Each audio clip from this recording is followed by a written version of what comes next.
وہ ہم کس طرح سے کمپیٹ کر کے وہ آرڈر لیں جس کی وجہ سے ہمارا بزنس نہیں آ رہا, FDI نہیں آ رہی, آپ کی جو انڈسٹریل گروتھ ہے وہ نیگیٹو میں کیوں جا رہی ہے؟ بیکاز آپ کے انرجی کرائسس ہیں.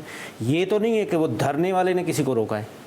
جی میرا خیال ہے میرے جو آپ کا سوال ہے اور جو میرا پوائنٹ آف ویو تھا وہ آپ نے ہی اس کو کور کیا ہے. دیکھیں جب آپ نے بات کی چائنا کی یا بنگلہ دیش کی, تو بات ہو رہی ہے کہ انٹرنیشنل پرسیپشن, انٹرنیشنل امیج ہم پاکستان کا کیا کریٹ کر رہے ہیں ایک بزنس کمیونٹی کے اندر, اس طریقے کے دھرنوں سے یا سپریم کورٹ کے اس طریقے کے فیصلوں سے جس میں انسرٹینٹی آ رہی ہے. میرا تو یہ سوال نہیں تھا نا, میرا تو یہ کہ کاسٹ آف ڈوئنگ بزنس ہی اتنا مہنگا ہے, پرسیپشن تو بعد میں آتے ہیں نا. کاسٹ آف ڈوئنگ بزنس دیکھیں نا کیوں مہنگا ہے. کاسٹ آف ڈوئنگ بزنس کے اندر اگر آج آپ منیمم ویج 39 سے اٹھا کے 3 لاکھ روپے کر دیں تو یہی غریب آدمی جو آج پریشان ہے, جو تکلیف میں, جو مڈل آرڈر پریشان ہے, ایون آج تو بڑا جو آپ کا سرمایہ کار ہے وہ بھی پریشان ہے. آپ منیمم ویج 3 لاکھ کر دیں تو وہ لوگ بل دینے کی پیمنٹ میں پوزیشن میں ہوں گے. کیوں؟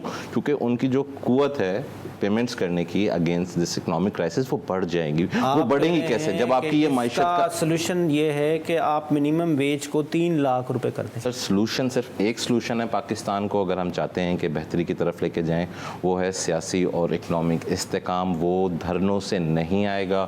وہ تمام سٹیک ہولڈرز, تمام پولیٹیکلز کو بیٹھ کے پاکستان کے لیے ایک مثبت لانگ ٹرم پالیسی, اس میں شارٹ ٹرم گولز بھی ہوں, میڈیم ٹرم گولز بھی ہوں اور آپ کے لانگ ٹرم گولز بھی ہوں, تاکہ جو ایک بزنس کمیونٹی ہے یا ایک پاکستانی ہے اس کو یہ پتہ ہو کہ اس نے کس آپ کے روڈ میپ کو فالو کرنا ہے اس کا. کیونکہ دیکھیں ایک کاروبار میں یہ تو نہیں ہے جو آپ نے پیسے لگایا کل پیسہ باہر آ جائے گا.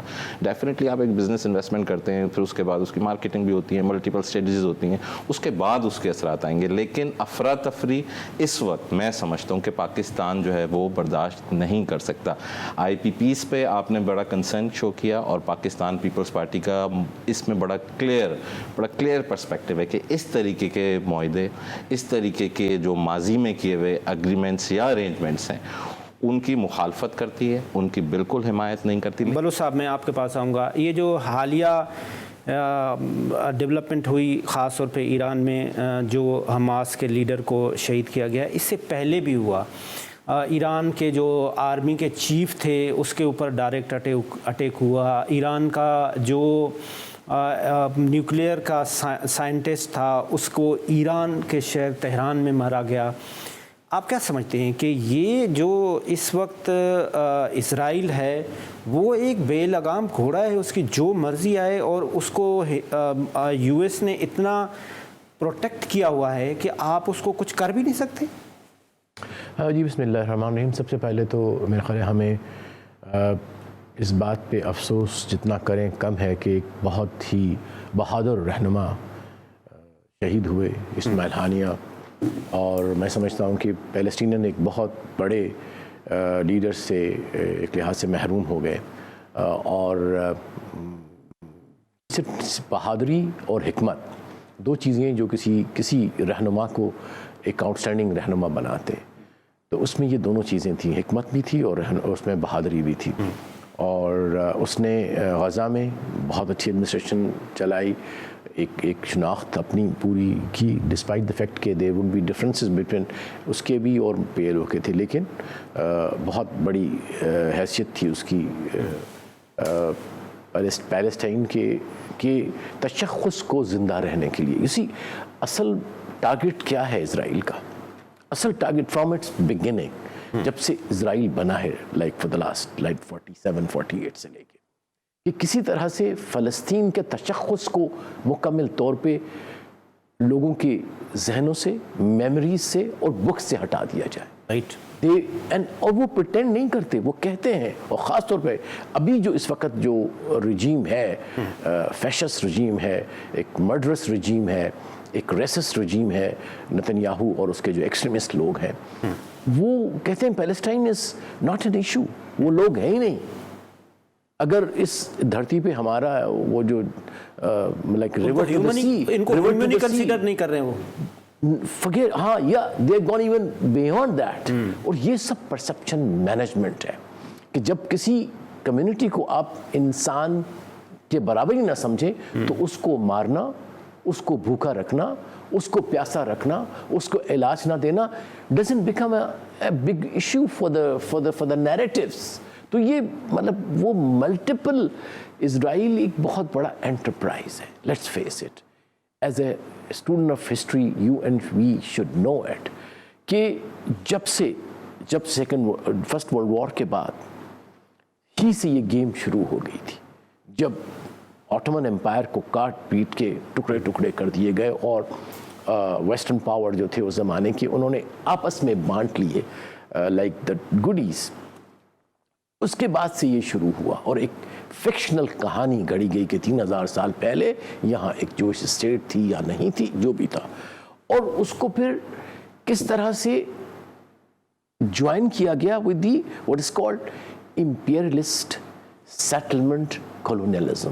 اس کا مطلب یہ ہے کہ کچھ لوگ آپ پکڑیں باہر سے اور اسٹریٹجیکلی امپورٹنٹ جگہ پہ بسائیں اور پھر اپنے جیو اسٹریٹجک اور جیو اکنامک جو انٹرسٹ ہے ان کو پروٹیکٹ کریں. And that was the time پتہ لگا تھا کہ مڈل ایسٹ پورا ایک نیچے آئل کا سمندر ہے اور وہ کالا سونا ہے, اور ان کو پتہ لگ گیا تھا. تو یہ وہ اس زمانے سے چل رہا ہے اور یہ انٹرپرائز ہے, یہ کوئی نارمل اسٹیٹ نہیں ہے. اسٹیٹ کے کوئی morality ہوتی ہے, اسٹیٹ کے کوئی نارمز ہوتے ہیں, state has to follow certain rules, international rules. جب ایک گروپ ہے اس نے ایک زمین کے ٹکڑے پہ قبضہ کیا ہے, وہاں کے انڈیجنس لوگ جو کہ وہاں ہزاروں سال سے وہاں پہ موجود تھے ان کو نکال باہر کیا ہے, فقط اس کے پیچھے ایک بہت بڑی طاقت دنیا کی وہ کھڑی ہوئی ہے. اس طاقت کے اوپر وہ might and right. You mean to say کہ وہ جو طاقت کھڑی ہوئی ہے you can't do anything? دیکھیے can't do والی بات نہیں ہے. مسئلہ یہ ہے کہ اس وقت کسی حد تک yes the logic of might and power does prevail. دیکھیں ہمیں ریئلسٹک ہونا چاہیے. جب ہم تھیوری پڑھتے ہیں انٹرنیشنل ریلیشنز کی, اس میں سب سے اہم تھیوری ہے تھیوری آف ریئلزم. اس کا مطلب یہ ہے کہ آپ دنیا کو حقیقت پسندانہ نظر سے دیکھتے ہیں کہ اصل میں انسان بھی اور اسی طرح سے معاشرے اور اسٹیٹس اپنے فقط انٹرسٹ کو دیکھتے ہیں. بالکل ٹھیک, بہت زبردست آپ نے بات کہی کہ سب لوگ اپنے اپنے انٹرسٹ کو دیکھ رہے ہیں. جو ہمارے سو کالڈ اسلامک ممالک ہیں وہ بھی اپنے اپنے انٹرسٹ کو دیکھ رہے ہیں. دنیا اب ایک دکان ہے, ہر کسی نے اپنا اپنا سودا بیچنا ہے, کسی نے تیل بیچنا ہے, کسی نے اپنا IT خریدنا ہے. ایک چھوٹا سا کمرشل بریک لیتے ہیں اور ہمارے ساتھ موجود ہیں اس وقت پروفیسر ڈاکٹر عادل نجم صاحب USA میں. ہم بات کریں گے ڈاکٹر صاحب سے کہ US میں لوگ کیا دیکھ رہے ہیں, یہ جو نیا ڈیولپمنٹ ہوئی, اور اس وقت US میں الیکشن بھی ہے, تو اس ساری ایپیسوڈ کا اس پورے الیکشن پہ کیا فرق پڑے گا, اور الیکشن کون جیتنے جا رہا ہے, اور جیتنے سے کیا فرق پڑے گا اگر ٹرمپ صاحب آ گئے یا کملا آ گئی, تو کیا ڈفرنس ان دونوں میں آئے گا. ایک چھوٹا سا کمرشل بریک.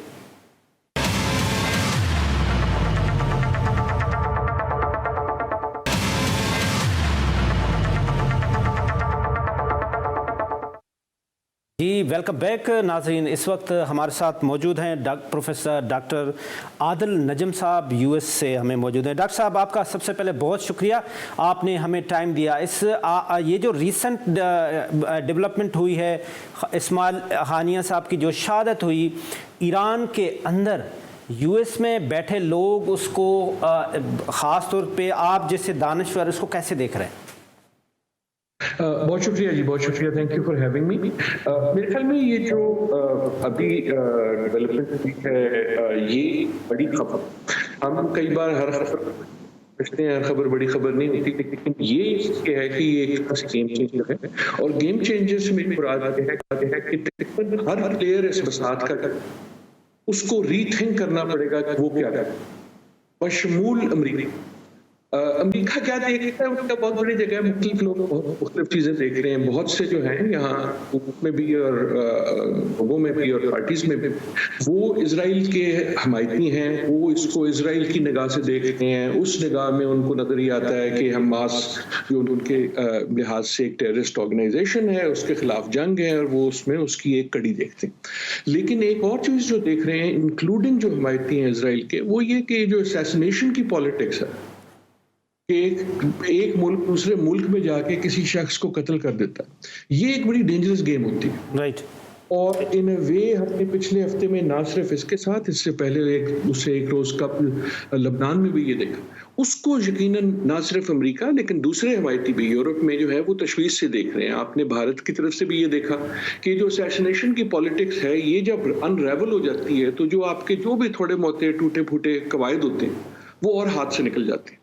اور تشویش ان کو پارٹلی یہ بھی ہے کہ جو بھی جواب آئے گا ایران سے آئے گا تو ضرور، لیکن یہ طے نہیں ہے کہ کب آئے گا اور کیا آئے گا. کیا وہ اس پالیٹکس کو، اس وارفیئر کو، اسیسنیشن وارفیئر کو اور بڑھائے گا. ایک اور طریقے سے جو وہ دیکھ رہے ہیں وہ یہ دیکھ رہے ہیں کہ اس کی وجہ سے جو بیلنس آف پاور آپ کہہ لیں ہے اس میں کیا کوئی تبدیلی آئے گی. یہ تو کوئی نہیں سمجھتا کہ اس کی وجہ سے حماس جو ہے وہ غائب ہو جائے گی، آپ نے ایک لیڈر نکال دیا تو حماس ختم ہو جائے گی، یہ کوئی نہیں سمجھتا. لیکن یہ ضرور سمجھتے ہیں کہ جو مختلف گروہ ہیں، حماس ہے، حزب اللہ ہے، دوسرا ہے، وہ کیا اس سے مستحکم ہوں گے یا وہ اس سے بگڑ جائیں گے. ڈاکٹر صاحب جس طریقے سے آپ نے فرمایا کہ ایران کی طرف سے ریسپانس ضرور آئے گا، آپ کیا سمجھتے ہیں ایران کی کیا کیپیسٹی ہے، ایران کی اسٹرینتھ کیا ہے، اور یہ جو اسرائیل ہے یہ کتنا پروٹیکٹڈ ہے کہ اس کو کوئی چھو بھی نہیں سکتا؟ کیا ایسا کچھ ہے؟ اور ایران کی کیپیسٹی خاص طور پہ کیا ہے، وہ کیا کر سکتا ہے؟ دیکھیں اس کے دو تین پہلو ہیں. اسرائیل پروٹیکٹڈ تو ضرور ہے. اگر پروٹیکٹڈ سے مطلب یہ ہے کہ عالمی دنیا میں اس کے حمایتی جو ہیں وہ طاقتور ممالک ہیں، خصوصاً سب سے بڑا امریکہ، لیکن امریکہ کے علاوہ بھی یورپ میں اور دوسری دنیا میں. اس لحاظ سے انٹرنیشنل ریلیشنز کے حوالے سے ایک چیز تو یہ ہے کہ اسرائیل کے دوست بہت ہیں. دوسری چیز یہ ہے کہ ایران کے نہیں ہیں. چاہے وہ صحیح ہو غلط کی میں بات نہیں کر رہا، لیکن ایران جو ہے اس کو امریکہ میں یا یورپ میں ابھی بھی ایک طرح سے پرایا اسٹیٹ دیکھا جاتا ہے. مسلمان ممالک میں اس کے پھر ہمارا ہمسایہ ہے، ہمارا دوست ہے، لیکن بہت کم ہے. ہمارے آپس کے بھی جھگڑے ہیں، ہمارا مراد جو مسلمان ممالک ہیں. سو ایک تو یہ کہ اسرائیل کے حوالے سے ایران کو چھیڑنا جو ہے وہ ایک سمارٹ موو ہے، کیونکہ ایران کو پرایا سمجھا جاتا ہے. اچھا، دوسری چیز یہ ہے کہ ایران کی جو رسپانس ہے وہ میرے خیال میں ناگزیر ہے. وہ اس لیے نہیں کہ وہ کرنا چاہتا ہے، وہ اس لیے کہ اس کے پاس کوئی اور آپشن نہیں ہے. ایران ہیز ٹو شو اپنی اندرونی ملک میں بھی کہ ہم ابھی تک ہمارا سیکیورٹی پہ کنٹرول ہے، سوال اٹھ رہے ہیں، اور بیرونی ممالک میں بھی. اس کی صورت کیا ہوگی وہ اسرائیل کی طاقت کو دیکھتے ہوئے یقیناً کئی آپشن ہوں گے. کچھ اس میں سے کائنیٹک ہوں گے، جیسے پہلے ہم نے اپریل میں میزائل دیکھے، وہ پہنچتے ہیں یا نہیں پہنچتے. لیکن اس کے علاوہ جیسے میں نے پہلے بھی گزارش کی، ایک اندیشہ یہ ہے کہ وہ انکنونشنل ہوگی. کہ اگر گیم اسیسنیشن کی ہے تو آپ کو شاید کہیں اسیسنیشن نظر آئے، کہیں کسی اور قسم کی. ایک آخری صرف گزارش ہے کہ اس میں ٹریڈ کا بھی بڑا پہلو ہو سکتا ہے. اگر آپ جیوگرافی پہ نظر ڈالیں تو ایران اگر کمزور بھی ہے تو اس کی جیوگرافی ایسی ہے کہ جو ٹریڈ کے روٹس ہیں بحری، اس پہ وہ کاروائی کر سکتا ہے، جس کا اثر نہ صرف اسرائیل پہ ہوگا لیکن دوسرے ممالک پہ بھی ہوگا. سو کہنے کا اگین مطلب یہ کہ بساط جو ہے وہ چینج ہوگی. بالکل ٹھیک. ڈاکٹر صاحب آپ حالیہ الیکشن کو کیسے دیکھ رہے ہیں؟ کیا آپ سمجھتے ہیں کہ ڈونلڈ ٹرمپ کو ابھی کملا ہیرس کے آنے کے بعد ٹف ٹائم ملے گا، اور وہ اسٹرانگ کینڈیڈیٹ ہیں، خاص طور پہ اس کے آنے کے بعد اس کو جو ایک سیاہ فام کی سپورٹ ہے وہ بھی آ گئی ہے، اس کا ایک تعلق جو ہے وہ ہمارے خطے سے ہے، تو وہاں پہ بہت سارے لوگ ہمارے خطے سے بھی ہیں، اور خاص طور پہ جو باراک اوباما ہیں انہوں نے بھی ان کی سپورٹ کی ہے. اور باراک اوباما کے لیے یہ کہا جاتا ہے کہ اس نے جب کینیڈا کا بھی الیکشن ہو رہا تھا تو اس نے جسٹن ٹروڈو کے لیے آخری ٹائم میں ایک اسٹیٹمنٹ دیا تھا جس کی وجہ سے وہ جیت گیا تھا. آپ ان دونوں کینڈیڈیٹس کو، اب جو نئی کینڈیڈیٹ آئی ہے خاص طور پہ آپ ڈونلڈ ٹرمپ کو کہاں دیکھ رہے ہیں؟ جبکہ ان کو سمپتھی ووٹ ملنا چاہیے تھا ان کے اٹیک کے بعد، لیکن وہ بھی اس وقت جو پول سے وہ بتا رہے ہیں کہ وہ اس کو سمپتھی ووٹ نہیں ملا ابھی تک، وہ سمپتھی کریٹ نہیں ہو سکی. بہت شکریہ. آپ کے دوسرے مہمان بھی اس پہ بہت اس سے شاید بہتر جانتے ہیں. میں امریکہ میں جو گفتگو ہے اس کے حوالے سے کچھ اس پہ کہہ دیتا ہوں. پہلا ایک سوال جو آپ نے نہیں پوچھا لیکن ایمبیڈڈ ہے کہ کیا اس الیکشن کا جو ابھی اسرائیل اور ایران اور مشرق وسطیٰ کی صورتحال ہے اس پہ کوئی اثر پڑے گا یا نہیں. جی بالکل. دوسرا جو سوال پوچھا جاتا ہے کہ اس کا پاکستان پہ اثر پڑے گا نہیں یا نہیں, وہ میں آسانی سے دے دیتا ہوں. میرا جواب تو بڑا سمپل ہے کہ کخ نہیں پڑے گا. اچھا دور تک نہیں پڑے گا, چاہے ٹرمپ آ جائے, چاہے کملا ہیرس آ جائیں, چاہے بائیڈن صاحب اٹھ کے واپس آ جائیں یا کھمبا آ جائے. ویسے یہ ڈاکٹر صاحب ہم نے اپنے انٹرو میں یہ بات کہی تھی کہ وہاں پہ سیاہ فام آ جائے گورا آ جائے کوئی فرق پڑتا نہیں ہے. ویسے خصوصاً اسرائیل کے حوالے سے نہیں پڑے گا. دونوں جو ہیں آپ دیکھیں گے, ٹرمپ صاحب تو آلریڈی کر رہے ہیں, بائیڈن صاحب پہلے ہی کر چکے تھے, کملا ہیرس بھی کریں گی. وہ they will go overboard, they will be over each other کہ اسرائیل اور جو یہودی ووٹ ہے اس کو کہیں کہ جی میں تمہارے ساتھ ہوں, میں تم سے بھی بڑا تمہارا دوست ہوں. اور کیونکہ وہ پالیٹکس کا حصہ ہے, اس کا تعلق میرے خیال میں آئیڈیالوجی سے کم اور پالیٹکس سے زیادہ ہے, کیونکہ آپ نے الیکشن جیتنی. جہاں تک آپ کا سوال ہے الیکشن والا, میری گزارش یہ رہی ہے کہ اور یہ جب بائیڈن صاحب ابھی نہیں انہوں نے اعلان کیا تھا بیٹھنے کا, تب بھی میری یہی تھی کہ ہنوز نومبر دور است, کہ امریکن الیکشن کی ایک خاص بات یہ ہے کہ بڑی طویل ہوتی ہے. یہ یو کے کی طرح نہیں ہے کہ آپ اناؤنس کرتے ہیں اور 2 ہفتے میں الیکشن ہو جاتی ہے, یا فرانس جہاں 10 دن میں اس نے الیکشن کرا دی. یہ اسی لیے ایک سال کا پروسیس ہوتا ہے کہ اس میں بڑی اپس آتی ہیں, بڑی ڈاؤنز آتی ہیں. ابھی کملا ہیرس کے لیے تھوڑا سا اپ ہے کیونکہ ایک ہنی مون پیریڈ ہے, نئی آئی ہیں, ایک ہے. ابھی بڑا کچھ ہوگا, ابھی ڈیموکریٹک کنونشن ہوگا, ابھی ان کا باقاعدہ ان کا اعلان ہوگا, اس کے بعد بہت چیزیں ہوں گی. میں آپ کو گارنٹی کر دیتا ہوں کہ سرپرائزز آئیں گی. مجھے نہیں پتا کیا آئیں گی, نہیں وہ سرپرائز آخر میں تھوڑا سا سرپرائزز کے بارے میں بتائیں نا سر. آپ کس کو وننگ کینڈیڈیٹ آج ڈکلیئر کر کے جا رہے ہیں, کیونکہ آپ کی سیاست پہ گہری نظر ہے, وہ پاکستان ہو وہ چاہے یو ایس. بڑی مختصر اس وقت کرنا میرے خیال میں غلط بات ہوگی, لیکن اس وقت advantage is still with Trump. لیکن جہاں گیم چینج ہوئی ہے یہ ہوئی ہے کہ 2 ہفتے پہلے ضعیف کینڈیڈیٹ ڈیموکریٹ تھا اور انرجیٹک کینڈیڈیٹ ریپبلکن تھا. اب الٹا ہو گیا, اس وقت جو ضعیف شخص ہے وہ ریپبلکن ہے, جو ینگ ہے ریلیٹیولی وہ ڈیموکریٹ ہے. تو ابھی بڑی تبدیلیاں آنی ہیں, سیٹ بیلٹ باندھے رکھیں. I do think at this point advantage Trump, لیکن کملا ہیرس کو جیتنے کے لیے ٹرمپ کے ووٹر نہیں چاہیے, اس کو جیتنے کے لیے وہ ووٹر چاہیے جنہوں نے 4 سال پہلے بائیڈن کو ووٹ دیا تھا. اگر وہ سمجھے کہ ہمارے پاس اب کینڈیڈیٹ ہے تو شی کین ون. ڈاکٹر صاحب آپ کا بہت بہت شکریہ, آپ نے ہمیں ٹائم دیا. اس کے ساتھ ہم چھوٹا سا کمرشل بریک لیتے ہیں اور بریک کے بعد ہم اپنے اسٹوڈیو میں مہمانوں سے مزید بات کرتے ہیں.